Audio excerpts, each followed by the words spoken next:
কি রে, তোরে না কইলাম বিকালে চার দোকানে দেখা করুম, তুই এখন পিছি পিছি আইতাছস। এখন নাস্তা খামু, নাস্তা খাইয়া তারপর কাজ করমু। যা বিকালে কথা কমু না। আরে ভাই, একটা কথা হই না যান, আপনার কপাল ভালো যে আমি এই পথ দিয়ে যান ধরছিলাম, তাই স্যার আমি দেখা লাইছি।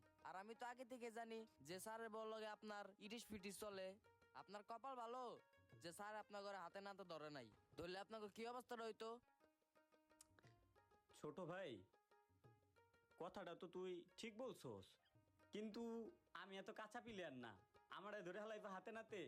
ঠিক আছে, এর লিগে তোর আমি বকশিস দিমুনে। আর আরেকটা কথা শুন না রাখ, অল্প কয়দিন বাকি আছে, তারপর ওই যে তোর বড়লোক স্যার আছে না, স্যারের বলল গে। ঠিক আছে, যাই, পরে কথা হইব নে। যাও যাও, পরকিয়া করো